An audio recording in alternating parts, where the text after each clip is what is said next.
बिस्मिल्लाहिर्रहमानिर्रहीम। अस्सलाम वालेकुम। मैं हूं मोहम्मद आज़म वड़ैच। आप देख रहे हैं हमारा यूट्यूब चैनल स्टूडेंट दोस्त।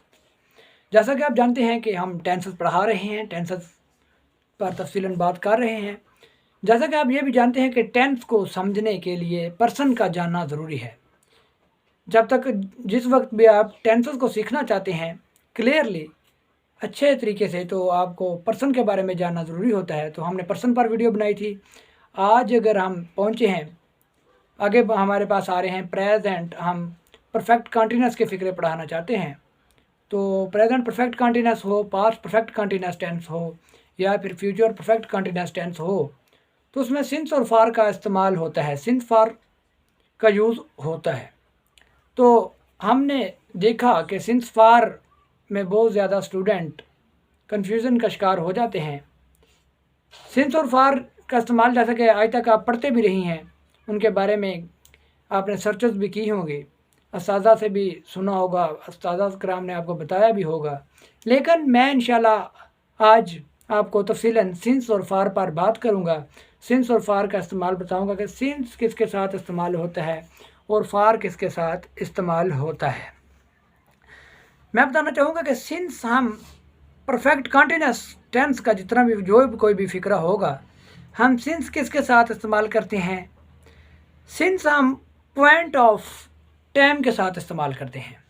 सिंस का हम इस्तेमाल पॉइंट ऑफ टाइम के साथ हम इस्तेमाल करते हैं। अब ये बात पैदा होगी कि पॉइंट ऑफ टाइम क्या है। पॉइंट ऑफ टाइम से मुराद, या फिर सिंस हम उसके साथ इस्तेमाल करते हैं, यानी कि पॉइंट ऑफ टाइम के साथ। पॉइंट ऑफ टाइम से क्या मुराद है?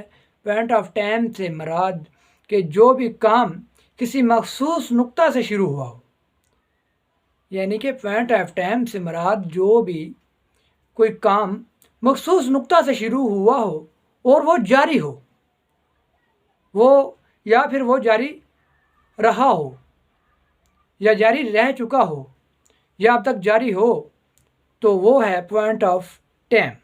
एक दफ़ा दोबारा मैं बताऊंगा कि पॉइंट ऑफ सिंस किसके साथ इस्तेमाल करते हैं।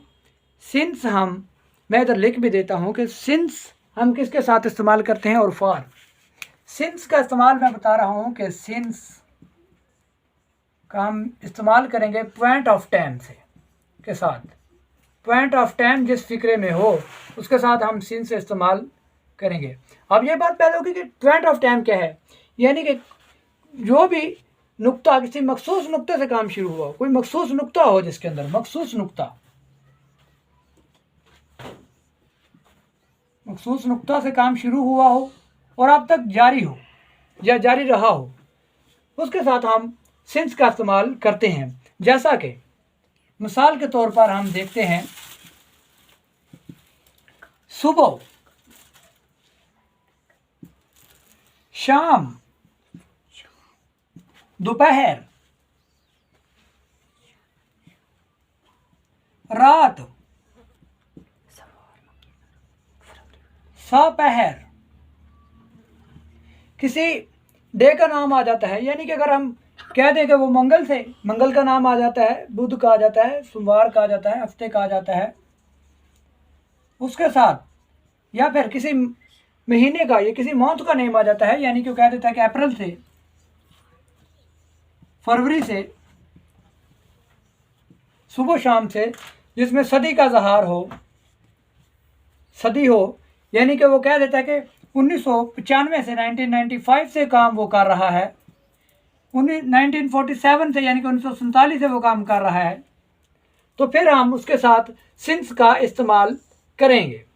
और दूसरी तरफ फार का इस्तेमाल किसके साथ हम करेंगे? यूज ऑफ फार हम period of time, period of time, यानी कि पीरियड ऑफ टाइम क्या होता है? कि दौरानिया होता है। पीरियड जैसा कि आप क्लासों में भी देखते हैं कि पीरियड लगता है। पीरियड से मुराद आता है कि एक वक़्त है, यानी कि एक दरमियानिया है, इसका एक मखसूस वक़्त है, यानी कि मखसूस टाइम है, इसका लिमिट है। तो उसके साथ हम पीरियड ऑफ टाइम के साथ हम फॉर का इस्तेमाल करेंगे।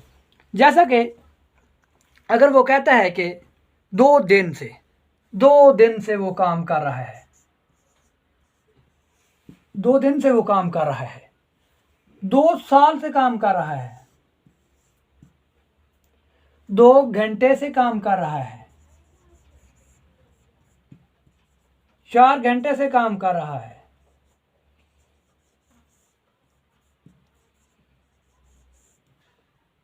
इसके साथ हम क्या यूज करेंगे? फॉर का यूज करेंगे।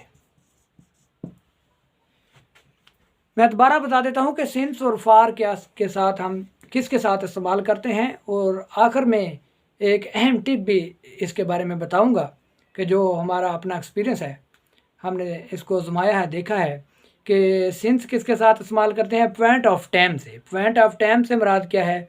जो कोई नुक्ता किसी मखसूस नुक्ते से काम शुरू हो, कोई मखसूस नुक्ते से शुरू हुआ हो और जारी रहा हो या अब तक जारी हो, उसके साथ हम सिंस इस्तेमाल करते हैं। यानी कि अगर आज 1995 से काम कर रहा है, या वो 1995 से काम कर रहा था, या वो 1995 से काम कर रहा होगा, या फिर सुबह का ज़हर हो, शाम हो, दोपहर हो, मिडनाइट आ जाए, आफ्टरनून आ जाए, नून आ जाए, मॉर्निंग आ जाए, या फिर जैसा कि मैंने इधर बताया भी कि किसी डे का नाम आ जाए, किसी मंथ का नाम आ जाए, तो उसके साथ हम सिंस इस्तेमाल करते हैं। अगर मुकर्रर वक़्त हो, यानी कि दरमियानिया जिसका दुरानिये का हमें पता हो, यानी कि पीरियड ऑफ टाइम हो, उसके साथ हम फॉर इस्तेमाल करते हैं। यानी कि 2 दिन, 2 साल, 2 घंटे, 2 की बजाय हम 10 घंटे भी कर सकते हैं, 50 घंटे भी कर सकते हैं, ये वाली बात नहीं है, हम उसके साथ फॉर इस्तेमाल करते हैं। एक अहम टिप जो मैं ये बताना चाहूँगा कि सिंस और फॉर के बारे में हमने बहुत कुछ पढ़ा, ये भी मैंने आपको बताया, मेरे ख्याल में आपको समझ आई होगी। अगर किसी को नहीं समझ आई तो उसके लिए ये है कि आपने एक बात को जहन में रखना है कि जिन फ़िक्रात में सिंस और फॉर का इस्तेमाल होता है, उनके साथ अगर, या फिर हम जिसके साथ सिंस फॉर का इस्तेमाल कर रहे हैं, जिसके साथ गिनती हो, अदाद हों, तो उसके साथ हम फॉर इस्तेमाल करेंगे, बाकी सब के साथ हम सिंस का इस्तेमाल करेंगे। अगर मैं इधर लिखता हूँ कि फॉर का हम इदाद गिनती के साथ इस्तेमाल करेंगे, तो फिर वो कुछ, यानी कि फॉर एग्जांपल के तौर पे मैं देख लेता हूँ कि वो कहता हूँ 4 घंटे से, 4 साल से, यानी कि 4 इदाद आ गया, गिनती आ गई, तो उसके साथ हम क्या करेंगे? फॉर का इस्तेमाल करेंगे। कंफ्यूजन वाली बात यह है कि अगर आ जाए कि 1985 से काम कर रहा है, तो फिर आप कहेंगे ये भी अदाद है, लेकिन मैं ये कहूँगा कि 1985 ये अदाद नहीं है, ये एक सदी है, ये सदी का ज़हार किया जा रहा है। यानी कि सन, ये एक सन है कि 1985, ये सन का या सदी का ज़हार किया जा रहा है। इसके साथ हम सिंस का ही इस्तेमाल करेंगे, यानी कि जिस के साथ गिनती अदाद का ज़हार हो, उसके साथ हम फॉर का इस्तेमाल करते हैं।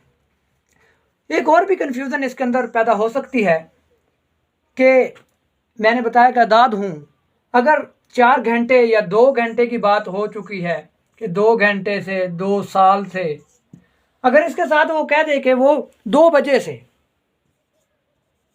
2 बजे से काम कर रहा है या 2 बजे से काम कर चुका है, तो फिर हम क्या करेंगे? आप तो कहेंगे कि 2 एक गिनती अदाद है, लेकिन मैं ये कहूँगा कि 2 बजे से काम कर रहा है, ये टाइम बता रहा है, ये टाइम है, वक़्त है, तो इसके साथ हम 2 बजे से काम कर रहा है, वे लगातार है, यानी कि जारी है अब तक, तो इसके साथ हम सिंस का इस्तेमाल करेंगे।